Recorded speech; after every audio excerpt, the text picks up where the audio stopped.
Okay, good evening, everyone. Thank you for being with us tonight. Welcome to our fourth event in our Broadening Horizons in Preservation Heritage Café lecture series. We are halfway through our series with 3 more events slated for the third Thursday of December, January, and February. So check out our Facebook and Instagram pages for more information on those. In December, we will hear from the Tacoma City Association Colored Women's Club President, Cynthia Tucker, on the life and influence of Nettie Asbury, a prominent leader in Tacoma's African American community. Tonight's lecture is presented by Elizabeth Rudrud, Event and Volunteers Coordinator at Fort Nisqually Living History Museum, along with a few other historians who have joined us tonight. We plan to discuss the development of a 4-part program that brought together a panel of historians to discuss the experiences and the effects of the Puget Sound Treaty Wars and related events. If you missed any of those events from the Fort Nisqually Fort from Home virtual series and would like to watch them for yourself, they are recorded and available at metroparkstacoma.com. And I've also linked them in the event page on Facebook for any of you to check out. So the Puget Sound Treaty War panel series received the 2021 award for outstanding achievement in broadening perspectives in preservation from Tacoma Landmarks Preservation Commission and the Historic Preservation Office, and is supported by the City of Tacoma. The panel series concluded with its fourth panel discussion last week, but will be returning in podcast form in 2022. This lecture is brought to you by the City of Tacoma's Historic Preservation Program, in conjunction with Historic Tacoma and the Tacoma Historical Society. I am Zoe Scuderi. I am the Historic Preservation Intern for the City of Tacoma. We are joined tonight as well by Warren King George, an enrolled member of the Muckleshoot Indian tribe and descendant of the Upper Skagit tribe. He has worked for Muckleshoot Preservation Program since 2000, as well as Jerry Ekram, who I believe you work at Fort Nisqually Living History Museum and is the author of A Remembered Drum, a history of the Puget Sound Indian Wars, as well as An Excellent Little Bay, a history of the Gig Harbor Peninsula, 2 excellent books that I actually have had a chance to check out, a history of Gig Harbor Peninsula. So I'm very excited to hear more about what you know about the Indian Wars.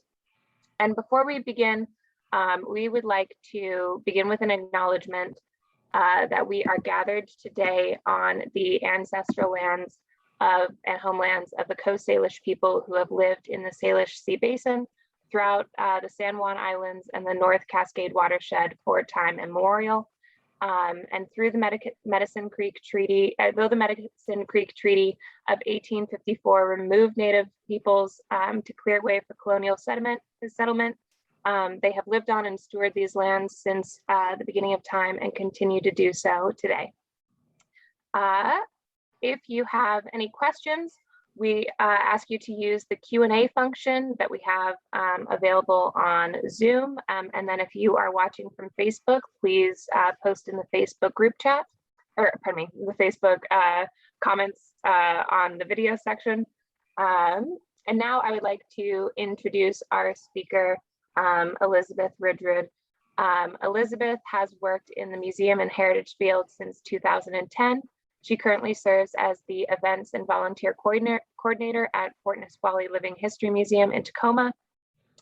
She was the coordinator for the Puget Sound Treaty War panel series, which was developed with tribal partners and panelists. The program advances Native voices in the telling of Puget Sound history and offers a new dialogue among diverse communities impacted by the Treaty War and its aftermath. So with that, I'd like to turn it over to Elizabeth.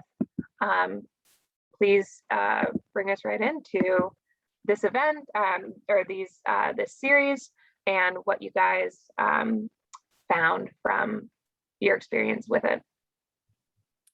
Great. Thank you very much, Zoe. Really glad to have the opportunity to share this program with our audiences. I hear a little feedback, but I think that's stopped. Okay, great. Great. I want to begin by thanking everybody who's participated in this program.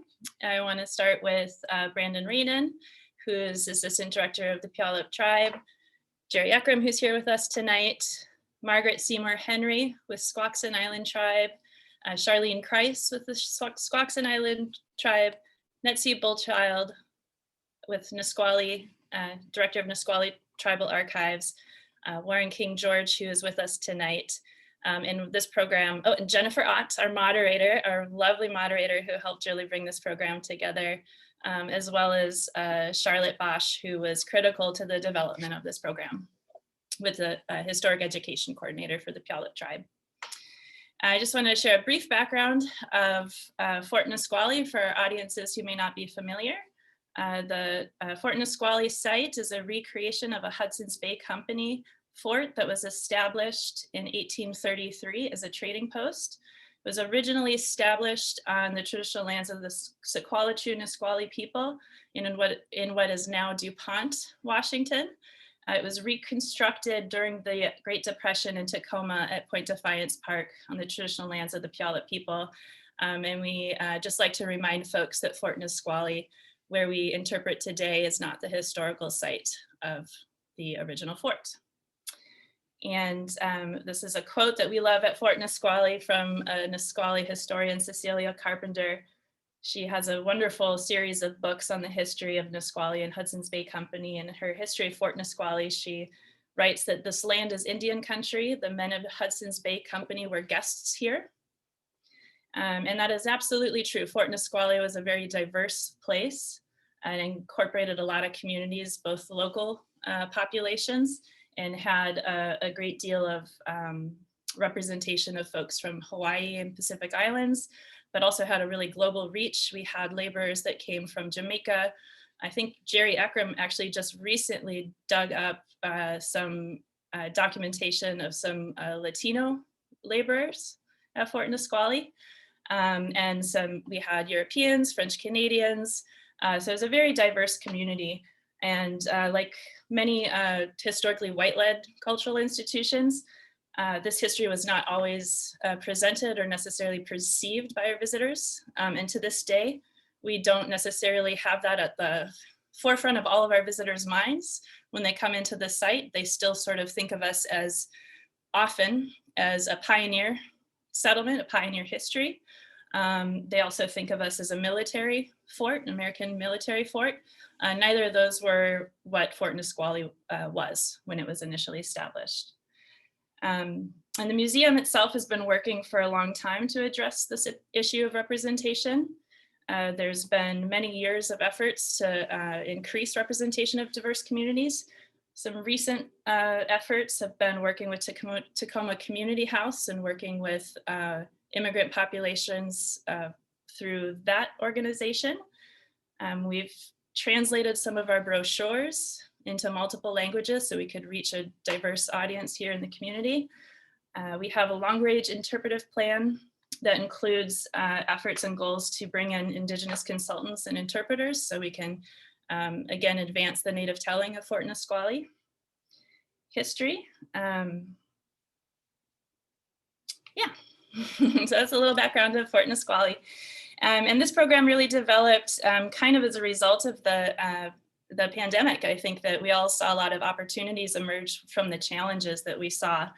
And when this program really got its footing, it was at a time when we were open, but kind of partially. We're an outdoor recreation site, so we had an opportunity to open to the public a little earlier than other museums, which is a great asset to us. And we had also been moving into virtual programming. And at the time, I reached out to Charlotte Bosch from the Puyallup Tribe. We just had a new way of thinking about how we wanted to do things. And I reached out to Charlotte, and I remember asking her, where do we start if we want to work with Native communities and advancing Native voices in the telling of this history? And one of the things that stuck out to me, what she had replied is Native communities didn't want to be an afterthought. They didn't want to be an add-on to the telling of our history. So she and I continued a conversation, and we have a program that we run every year that does interpret the American soldier presence at Fort Nisqually during the Puget Sound Treaty War.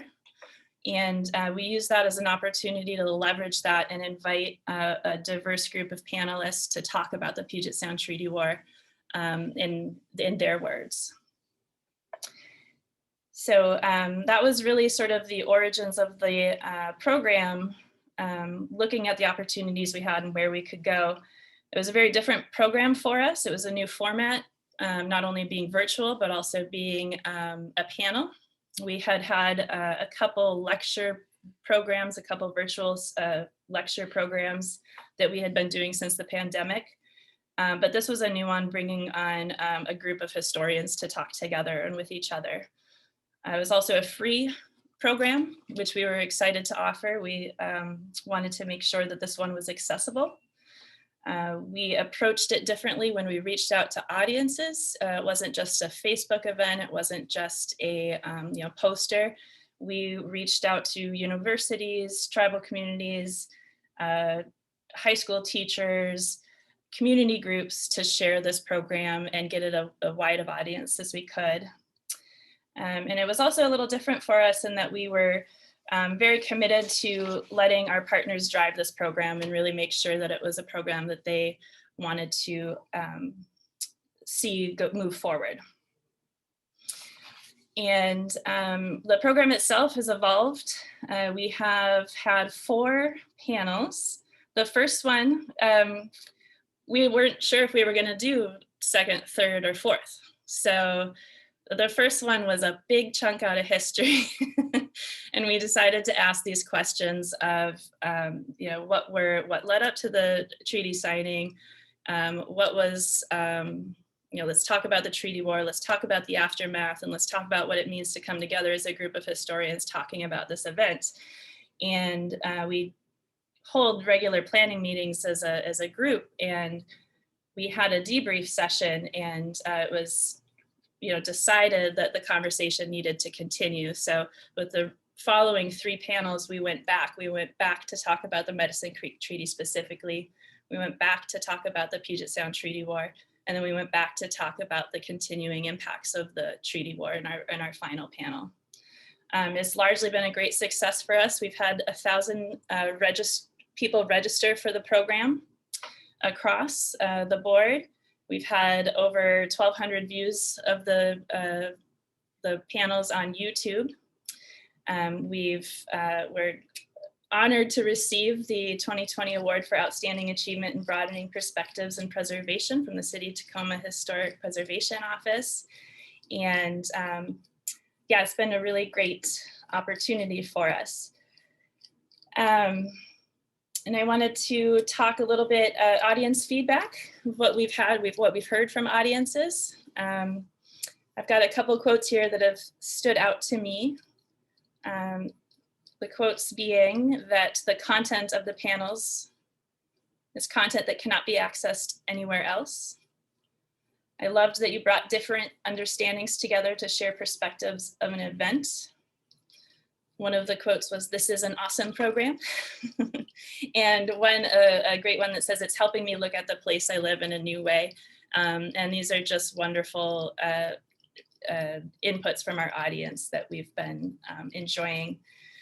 For us as a museum, this has been a great opportunity to advance the Native voices in telling the Puget Sound history.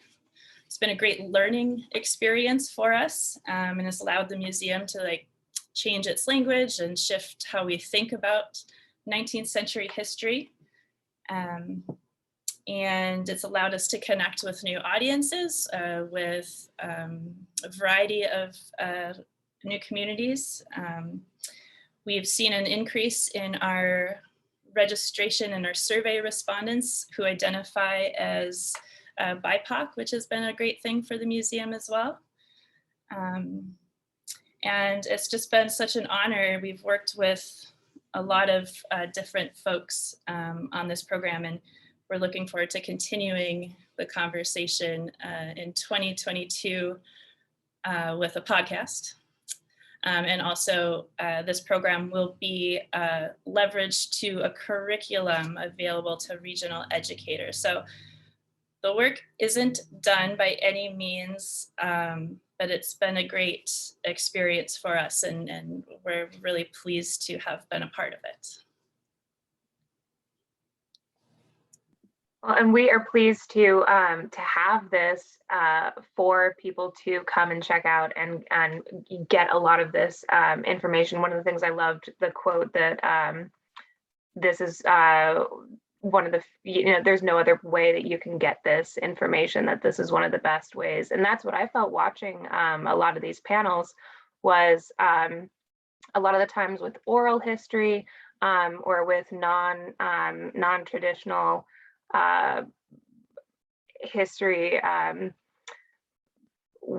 ways, you find that actually having that human interaction and getting to hear the way people were talking at the panels felt very much like talking about, your cousin or talking about your aunts, and a little bit more of that human connection to what actually was going on in history. I feel like sometimes we get pulled away from that closer human connection. And that's one of the things that I thought really got brought through, is you understand the family thought process and why people chose to do the things that they did within these events, comes back to a much realer place with this kind of programming. So with that, I wanted to also ask Warren and Jerry about your experiences with this panel, what you felt really resonated with the conversations that were being had, as well as takeaways to what you hope people will think about more with this kind of programming. Any thoughts?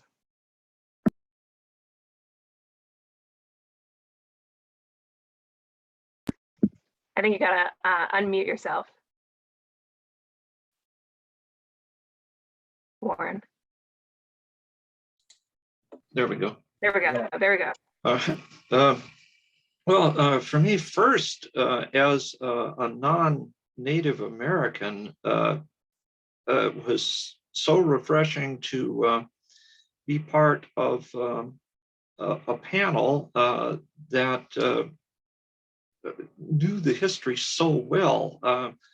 I became famous for about 15 minutes in the 1980s because I wrote a book on the history of the treaty and the war. And most of my family, most of my friends had no idea that there had ever been any kind of a conflict, an armed conflict on Puget Sound. And they had only the vaguest idea of what Medicine Creek was all about. And especially it really hit me in the last program we did, where we brought in a number of young people from the different tribal groups who could talk about this as it was central to their lives. In some ways, you would think that Medicine Creek happened last week, and that's something you don't find outside the Native community. Hopefully, as I know a lot of non-natives were watching these programs, and I think a lot more of them will go away with some knowledge and some interest that hopefully they'll build on. But that was one of the huge takeaways for me, just how central these events are to to the Muckleshoots, the Puyallups, the Nisquallys, the Squaxins, and the Stillicums, and beyond.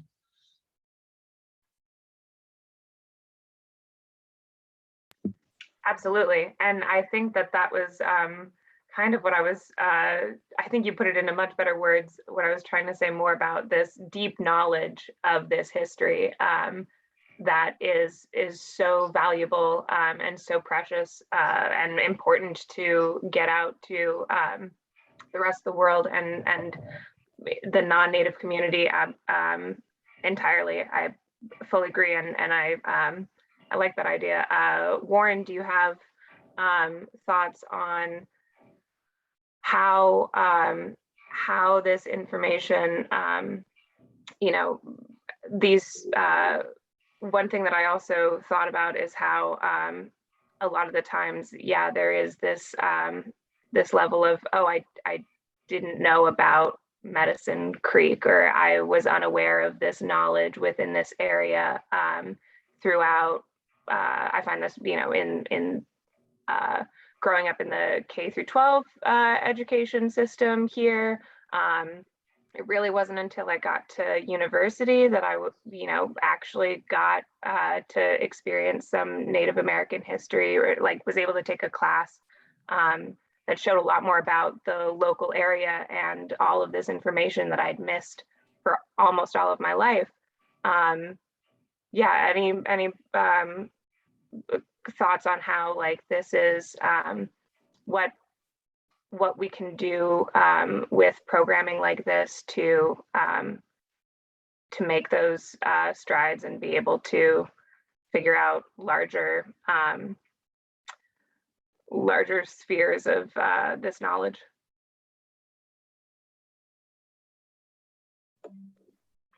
Yeah, first of all, Zoe, I want to thank you for the opportunity to participate in your panel, in your discussion here.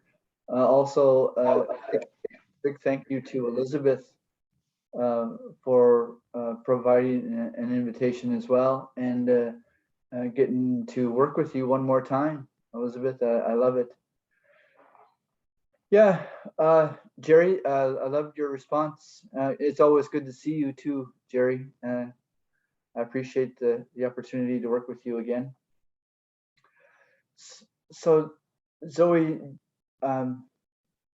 you're absolutely right. The public school system for decades and for generations has excluded this type of history, and it's no surprise to me. I'm 60. I was born in 1965. So I survived all of the Auburn's public school system. And I don't recall any mention or any chapter that discussed the treaty rights or the history of the local tribes here in Washington State during my time in middle school and high school. And I think that's just part of that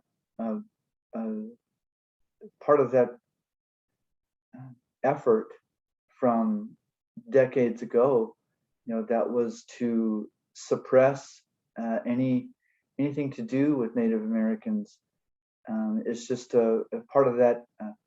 What was considered normal was to not even think about Native Americans and their rich history, their deep-rooted history, and their culture. That was part of the program. Especially post-treaty, from the treaty era forward, I think that was the intent, and to some extent it worked, but thankfully with programs like Elizabeth's and participants like some of our neighboring tribes of the Medicine Creek Treaty tribes, and folks like Jerry, who have the zeal to and tenacity to move forward and do something that's out of mainstream and make a mark on the history, and re-announce those events that took place and bring them back to the surface, because they were buried so deep in our own subconscious. But events like this that Elizabeth and her team brought forward, and Jerry's book, and Carpenter, these materials that came about, yeah, that's going to help us re-announce and echo a lot of the things that happen to our people, whether they be good or bad. So I'm grateful to be a part of that opportunity to add some fuel to this effort made by a small group of people who really have a genuine interest in what happens in their backyard, both historically, traditionally, and even in our modern times. To take an interest, because it's all pieced together, and you can't have one without the other. So it's important. And what I really like, Zoe, is that the tribal voices were brought in. Most of the history that I've heard in the past few decades have been specialists or people who went to a four-year college and got a degree in archaeology and anthropology and etc. And it's been their opinion, what they've studied or what they've uncovered or what they've heard. But in this case, it was firsthand experience. It was testimonial, and it was tashyid in our language. It was the truth. So I really enjoyed this perspective and this opportunity. Thank you very much for that. I absolutely love what you the point that you made about the influence and the intention behind these historic events and how they then impacted the future and the repercussions that we see with that. Going to hitting on the history note before we dive into that a little bit. The first few panels discussed a lot about exactly what how the treaty came up after the events leading up to it, when the treaty was developed, along with then the armed conflict that happened afterward. Can you guys give us a brief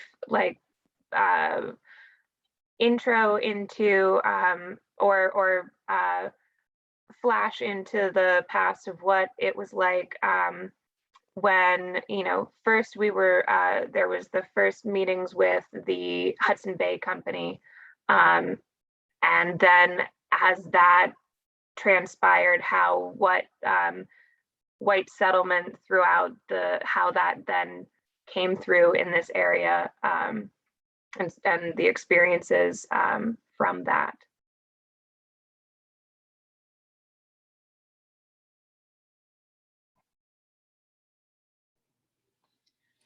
I'm going to look to Jerry, our resident Nisqually historian, as well as Warren, to shed light on those questions of history. Well, one of the huge differences, I guess, between the coming of the Hudson's Bay Company and the coming of the American settlers is that the Hudson's Bay Company came originally as fur traders, and for that purpose, they did not need to send a huge number of Europeans, and they had a much smaller footprint on the land than later American settlers did. Also, they were very dependent on good relations with the native populations, because that's one of the misconceptions I think that people bring to Fort Nisqually quite often, is that they think that everyone at Fort Nisqually was a fur trapper. The people at Fort Nisqually, the English, the French Canadians, the Hawaiians, others, were not trappers. They relied on the native population bringing in furs from a wide area. They traded with tribal organizations as far away as the Macaws up on Nia Bay and Eastern Washington tribes as well. There was that relationship with the tribes. I can't say it was always harmonious or that there was never an ulterior motive on the part of the Hudson's Bay Company, but for the most part, it was a peaceful coexistence, and things changed pretty drastically as American settlers started to come in large numbers, and at that point, when you had an American government that wanted to bring in a railroad, that wanted to attract settlers, that necessitated a more formal agreement with the native populations, and that was the main catalyst for the Medicine Creek Treaty and for I believe it was 10 treaties altogether, encompassing what was then Washington Territory.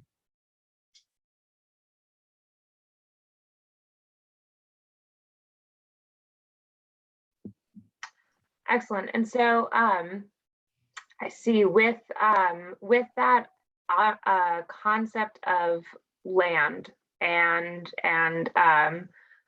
this idea of you had a relationship in which there's not really land, there's land settlement, but there's not land claim necessarily as much as there is when you have the Americans coming in, and this idea of who owns land and the different conflicts that arise from that.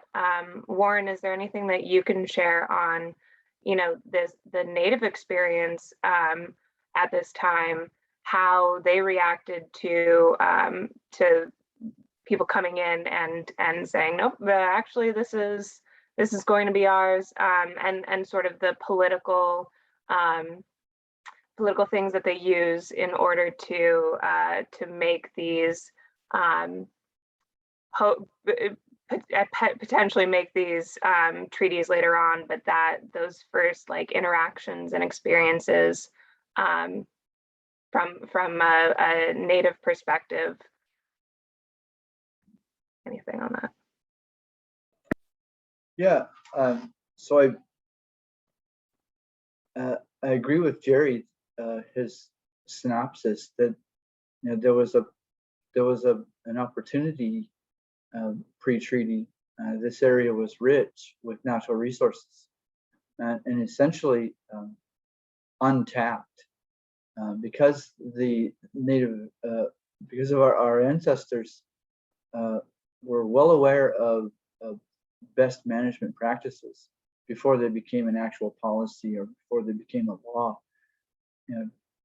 They knew how to manage the resources that were available to them, and I think because of their knowledge with the natural resources, their knowledge about the natural resources, and their skills with wildlife and forestry and navigating the water systems, etc. They were definitely someone that you wanted to be friendly with, and I totally get that. But they also had some things that were kind of interesting to us as well. I believe that there was the new technology that they brought, steel, the metal materials, some of the colored glass materials, and even the cloth materials, the wool. So, these were obviously manufactured, but to the natives, and some of these lasted longer, were easier to work with. I can see why you'd want them as an ally or want them as a good business partner. So up until that point, the trading companies, I could see their value, and and during that era, you don't feel like you're being pressured or being overrun by a certain population. You're not living shoulder to shoulder. You're not living in a housing development site. You're not sharing a roadway.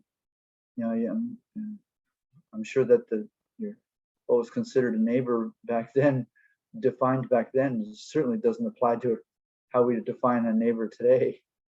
And I think that's also a big part of it, is that why that system probably worked real well. But unfortunately, there's always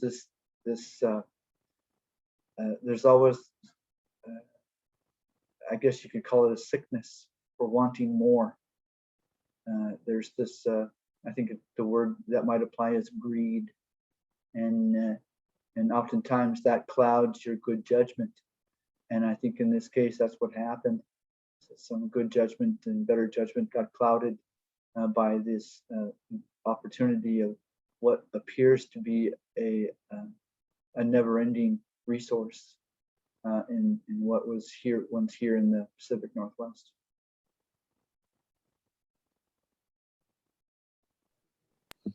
I was just going to add to that too. That's been one of the highlights for me of this program is, the Puget Sound Treaty War did not directly involve the Hudson's Bay Company. And there's this concept that I've heard expressed at the museum about, the Hudson's Bay Company not necessarily taking a side, and expressing the Hudson's Bay Company as being a partner and a valued partner with local Native communities, but to really open that conversation up a little bit more and look at those differences of intent and what folks were looking to gain out of relationships. It's really sort of helped us, think about the Hudson's Bay Company in a more dynamic way, and for the museum itself. So.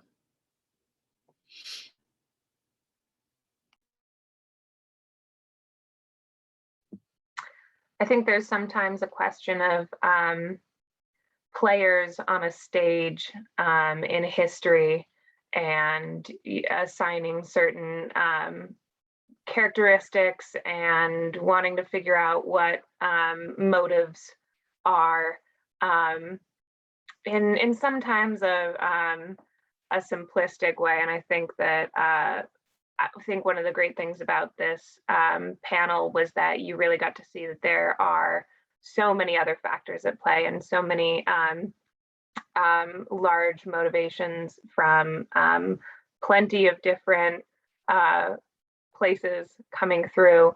I want to bring us up to the Medicine Creek Treaty and talk a little bit about that event.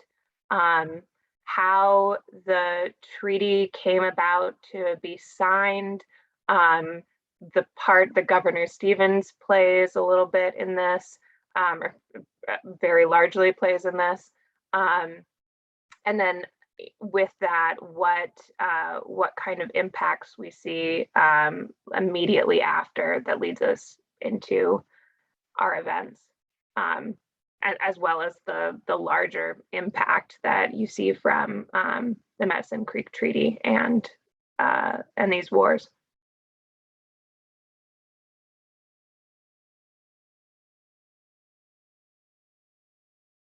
Open for anyone to answer.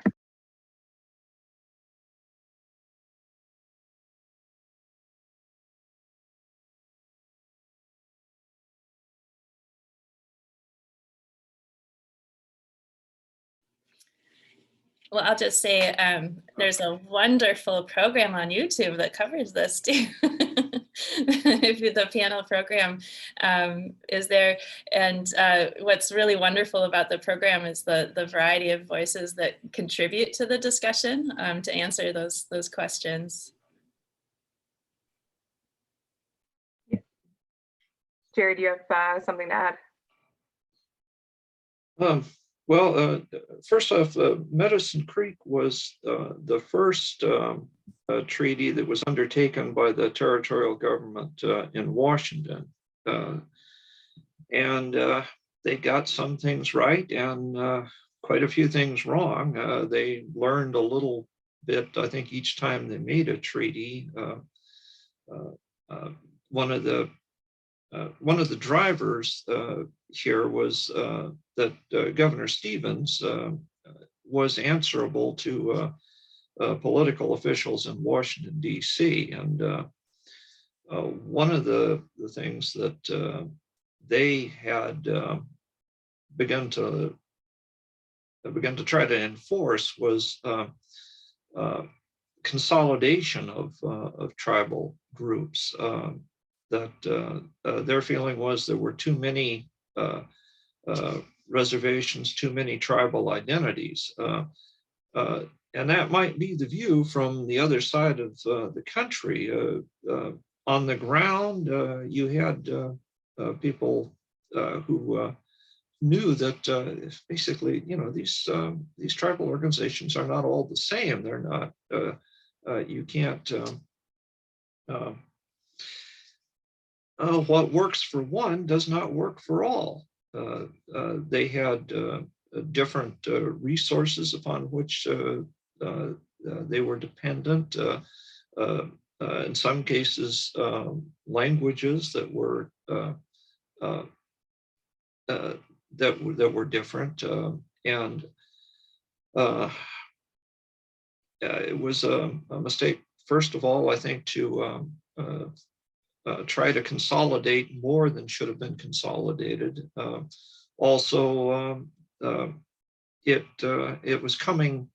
This treaty came quite late in time. There were already large numbers of American settlers on Puget Sound who had taken land claims, and these land claims were large. It was one individual could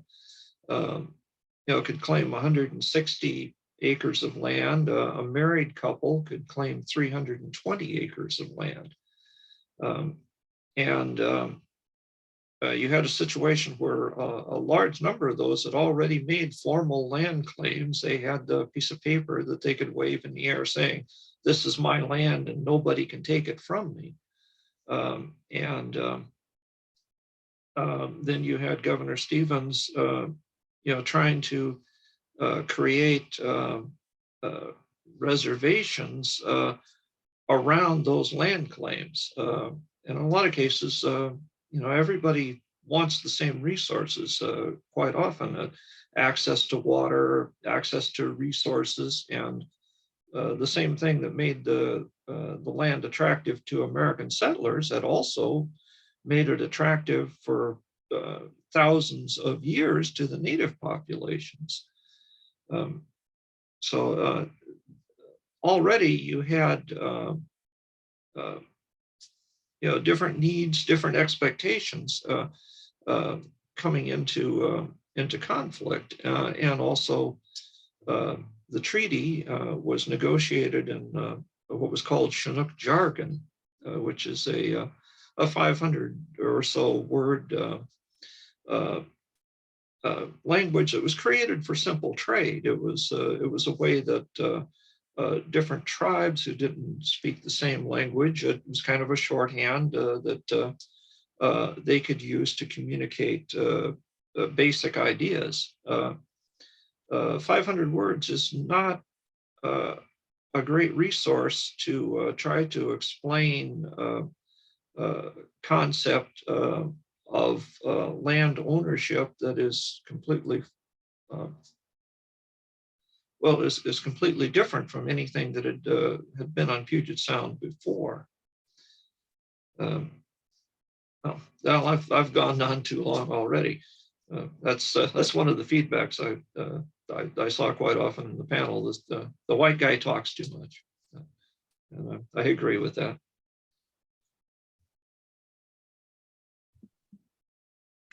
I think that is well expressed. events and sort of what is going on at this time. And yes, I don't want to fully have us rehash everything that happened in the panels. Please go and check them out, and they will absolutely give you most of this information. But I think it's interesting to see how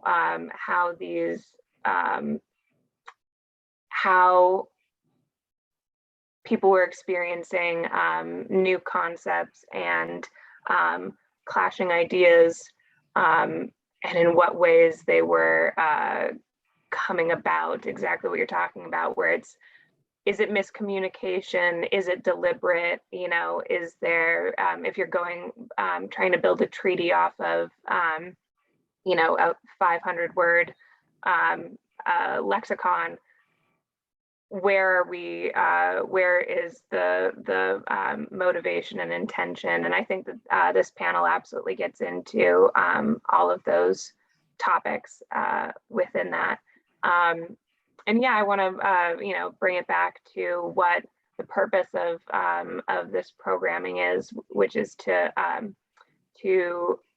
open up this small piece of history that, one, I want to also bring out, that is not expressed a lot within this local area, and isn't really discussed, but the importance of getting that discussion and information from tribal leaders and those with the knowledge of these experiences.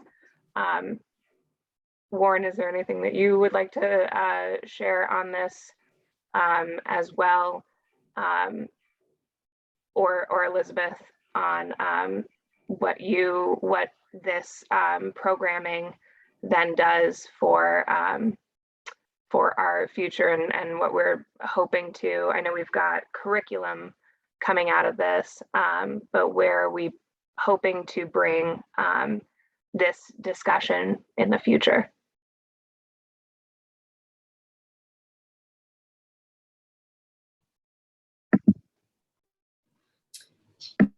Warren, would you like to offer? Yeah, sure. I could provide some comments, Elizabeth. Yeah, thank you, Zoe. I think what I hope it does is break down some barriers and some fences that that when people use the word treaty and treaty rights, that it's not a bad word, that it's not doesn't mean any, it doesn't have any negative feelings or connotations to it. I want to try to eliminate that, because when we use the word, when we as Native Americans use the word treaty and treaty rights, you know, it's kind of a simple reminder of work that our ancestors started several hundred years ago, in 1854 and in 1855, that our elders were, we like to think that they were wise people, and that they weren't setting us up, setting up their descendants for failure. And in my opinion, they were setting us up to be successful. And I'd like to think that. And that's the work that we do today. This panel is a great example of an intertribal effort to communicate to our neighbors about our rich history and culture, and to share a little perspective about our values, which oftentimes don't line up with our European neighbors. Traditional Native values are a little bit different in most cases, and it conflicts with living in this 21st century world. So oftentimes, you know, historians and traditionalists and even some foodies in our culture have some mixed feelings, because we're very sincere about our identity. And that's something that I think will hopefully come out of this, Elizabeth, with our work that we have in front of us, and the curriculum work that will be put together. So I'm hoping that's what happens when more people have these conversations over a cup of coffee, or more parents are responding to their children's questions about what is the Medicine Creek Treaty and why is it important. And I genuinely do. I hope that that the parents are forthright and willing to say, well, I don't know because it was not taught during my time, or, well, you should look into it more. You should talk to so and so. They'll provide you the right information that you should hear.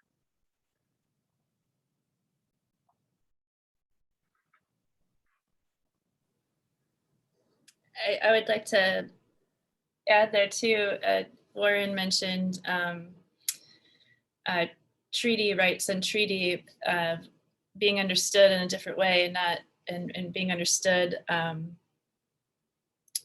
as a thing to be proud of. I agree. We are probably one of our more engaged programs that we did was our third program on the treaty war. I think we called it Setting the Record Straight, or we had this wonderful presentation. It was phenomenal. It was a phenomenal presentation organized by Gilbert King George with some youth historians that looked at the 10 myths of the treaty war, and kind of shook some of our audience members to their core in terms of understanding history in a different way and looking at the wins that came from that conflict for tribal communities. And as a programming group, when we get together and discuss the goal of this program, it's how do we move past the for lack of a better word, white guilt, maybe, when we talk about this, how do we move past that concept? And shifting that scope of that language, and that concept has been a really interesting process for us. It's caused some people to think very differently and understand these efforts in a different way. And that's a huge asset and a narrative that needs to continue to be advanced. And very excited that we were able to offer an opportunity for this conversation to happen. It's been fantastic. Yeah, I did. I loved that panel, and I think it's fantastic to have youth in history, especially. It's something I'm really passionate about, but I think I think it was a great example of that, of having those who are sometimes being most impacted by history. When you're at a young age, you don't really realize how much your world is impacted by the really boring subject that you don't want to learn about. And when you can get people passionate about it, and especially get youth passionate about it, it brings in a much bigger perspective, I think. And I think it also goes into the importance of, I would hope that educators who are watching this and watched the panel series take away some thoughts on how to incorporate more into your education, into your curriculum. There are, Elizabeth, if you want to share any bit about how this is going to hopefully be turned into a podcast series, as well as a expanded curriculum for, was it K through 12 students, and how this can hopefully, hit that point of what I think is a lot of people just not knowing about it, and an ignorance that I think we've somewhat relied on, of like, oh, I just never heard about that. And I think at this point we're at a place in American history and how we view ourselves, even politically, how to start looking for that history and not just relying on our self-ignorance of what we were taught or what we are expected to know, and challenging ourselves to push more and to search for more. But anyway, on the topic of the curriculum, anything on what you guys are planning to do? Yeah, thank you. The real goal of the curriculum is to create a resource that can become available and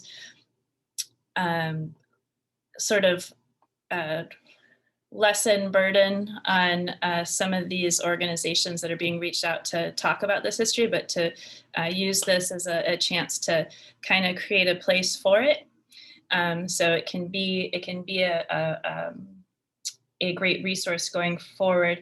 It will be rooted in the oral histories and the histories from the panel that have been described from the series. And it's something that we reached out to a couple different education groups, the Western Washington Native Educators Association.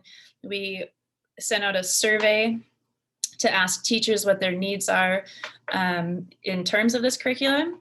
And one of the items that did come back is that this is not necessarily taught in local school districts. And the question was, do you teach the Puget Sound Treaty War? And not everybody does. And I think there's a real strong desire to do so, to understand our community and where we live today in a better light. So the curriculum will be forthcoming and will be available to regional educators and rooted within the panel discussions that we've had.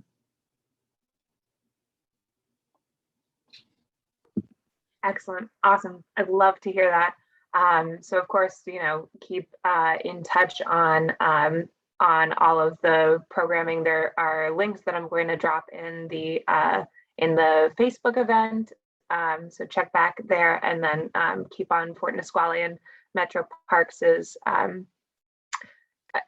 websites for those links. I wanted to turn us now to panel questions, if there are any. It looks like we are just about ready to wrap up our time. We do have one question in the chat, which is somewhat interesting. It is, are there any plans in the work to give Fort Nisqually or other land in the area back, I assume to tribes? And Elizabeth, if you have anything to say about that, please.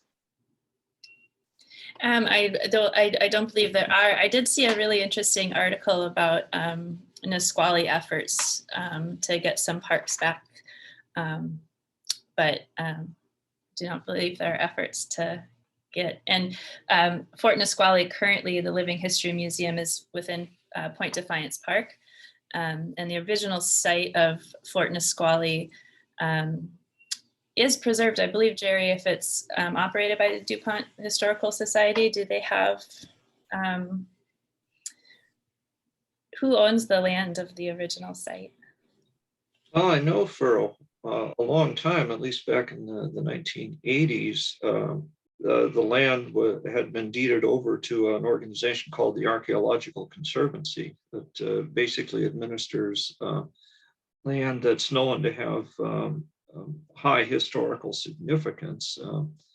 And basically they protected the site because there had been some looting on the site when it was unprotected. You had potholers come in looking for artifacts and taking them away. And when that happens, generally, all the historical significance of those objects is basically lost because you don't know what context they were found in, what other artifacts were found with them, things like that. Now, I know the town of DuPont, they hold generally an open house on the site once a year. And exactly what the relationship now between the Archaeological Conservancy and DuPont, I'm not sure what the dynamic is there now. But if if the site, some people have asked, will it ever be moved back to? Will Fort Nisqually be moved back to the original site? And I've lived too long to say that'll never happen, but a lot of things would have to change first before it happened. And I don't see that happening anytime in the near future. Excellent. Perfect. All right.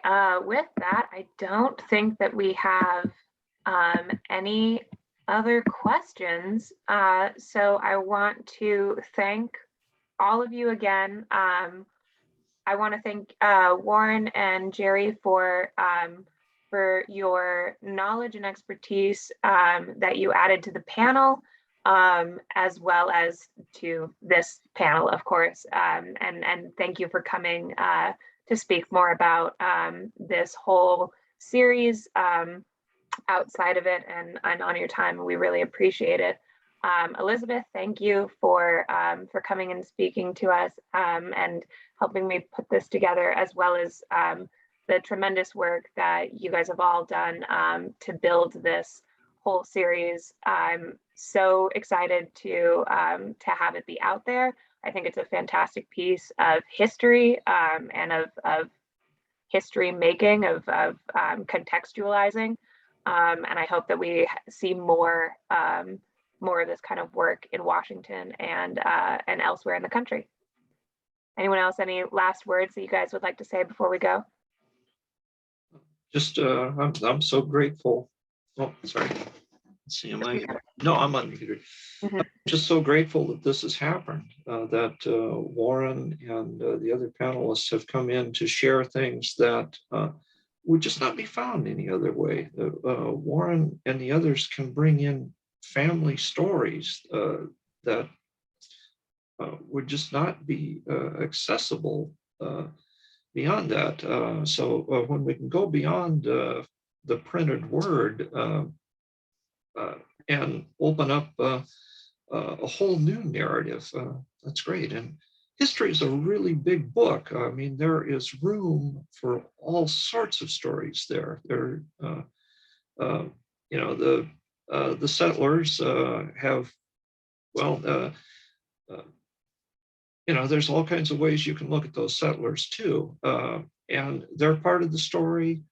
The natives are part of the story. And it is so great to be able to try to even out and to weave together these stories, to realize, how much each of those narratives touches the others.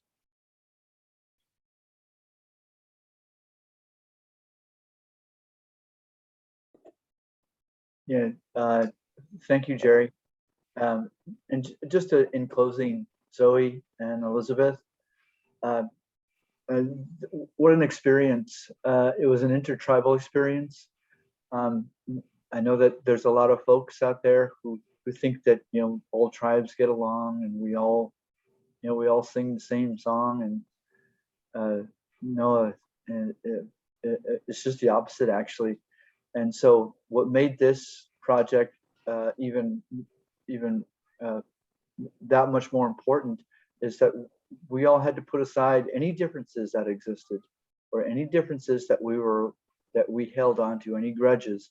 We had to put those aside and come forward and on neutral ground and talk about what like you heard, were sometimes very sensitive topics. There were heartbreaking stories, but there were also triumphant stories. And I'm just grateful for the opportunity to come together and share a little bit of that testimony, Jerry, that you alluded to. And so I'm really looking forward to the podcast, Elizabeth, our next phase of this project. We're not done with it by any means. And the more people we can expose to this rich history, the better I'm going to feel about our future in the Pacific Northwest. And the more understanding that we have of our neighbors, the easier this trail is going to be. And I believe that. And a lot of people have some misconceptions about Native American life and Native American history and culture. Well, it's opportunities like this to, like Elizabeth said, set the record straight. I think we can, if we all take 10 minutes out of our day to listen to a podcast that talks about some of the truth about our history here, I think we'll all benefit from it. And so in closing, I just want to say thank you, Zoe, for this opportunity to share a little bit of time with you here and talk about a very important topic.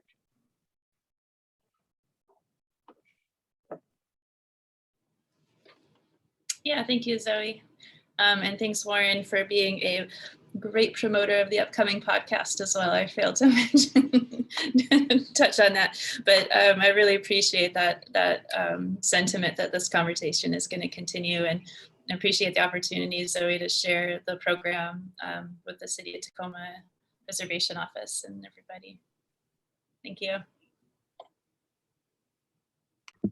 Perfect. Yeah. All right. So with that, I'm going to have us wrap out and say thank you again to everyone who is stuck on this long watching us. Keep in touch for the, remember every third Thursday are these events. So there will be one in December, January, and February. Thank you again to all of you guys for this fantastic work. And I will be dropping links to all the panels in the Facebook event for anyone who wants to go and brush up on their history as well. All right, with that, have a wonderful evening, and we look forward to seeing you guys again. Bye, guys. All right, this is good. All right, good.